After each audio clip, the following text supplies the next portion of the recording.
Time now for your forewarned weather with Chief Meteorologist Alana Brophy.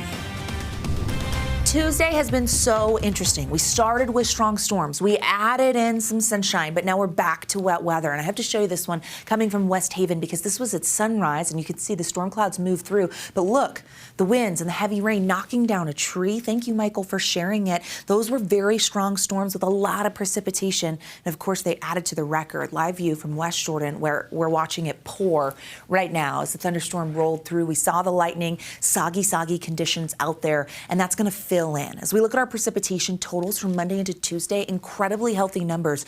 More than 3/4 of an inch in Riverton. Salt Lake International picking up 0.68. By midnight, we'll see if that holds. We could even go a little higher.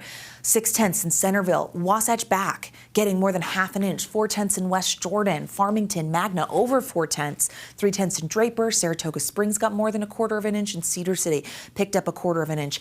More wet weather on the way. October has just been monumental. It's record breaking, but we're not finished. Wettest start to the water year ever. So not just the wettest October, but we just started the water year October 1st. That matters. We're in a desert and we watch our water year very closely. And look at, we almost double what we had in the number 2 spot. So we know these are very, very soggy conditions. We love the moisture. We need the moisture. And here we are dealing with it again tonight. Forewarned radar sweeping the region down in southern Utah, starting to see that in Washington County. Spotty activity towards Cedar City near the Iron and Washington County line. But look at northern Utah. There's that thunderstorm in West and South Jordan. The Tooele County has echoes of moisture, swath of moisture in the West Desert, and then Wasatch back. So this is going to continue to fill in and impact us for our Wednesday morning commute. Our Black Desert Sky Cam showing the increase of clouds, soggy conditions down there in southern Utah as we get through the overnight. Our high temperatures with the southerly winds got us into the 70s, 72 in Salt Lake, 66 is our average. So we push the numbers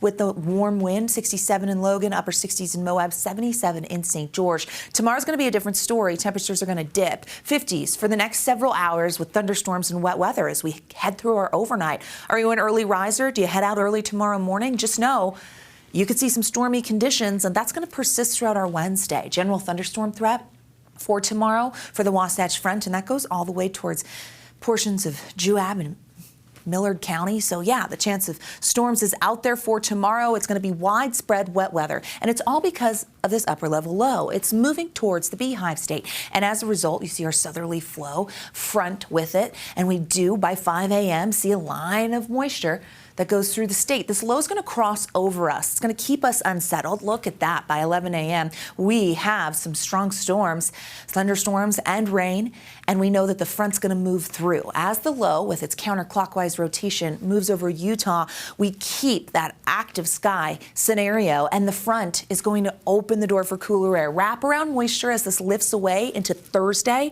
meaning early Thursday morning. We're talking lake enhancement, and we will see colder temperatures at that point, and our snow level is going to drop. High pressure does move in by Friday, so we will dry out by the close of the work week. But let's talk about that cold front because it moves in, and it's going to bring snow accumulation. The snow level will drop to 7,000 feet. The Uintas and top of the Wasatch here could go 4 to 8 inches, and we see that snow all the way down into the central and even some of the southern mountains. While it's going to be cold at our mountaintops, it's going to be cold in our valleys. Wednesday into Thursday, temperatures drop into the 30s, low 40s for the Wasatch Front.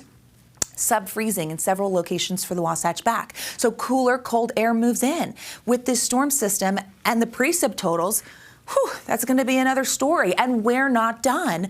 I'm going to show you why. Okay, so here comes that upper level low.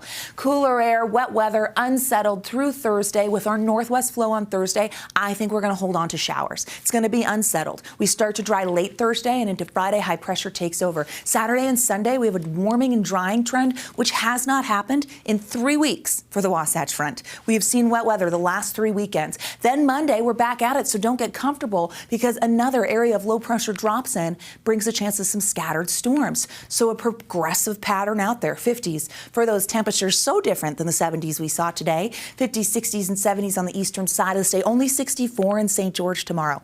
So we are expecting rain and cooler air to drive down those temperatures, scattered thunderstorms. We do warm and dry Thursday onward. So that does look nice. The weekend looks lovely with the 70s and drier conditions. Here's the Wasatch Front, unsettled through our Thursday. Friday, high pressure returns. returns. We have a nice weekend, which is going to be lovely, but then we kind of change the game on Monday as another quick hitter moves in, keeps us on our toes. Record-breaking, wettest October ever in Salt Lake City today, and we've got weeks left and more rain totals. Keeping us on our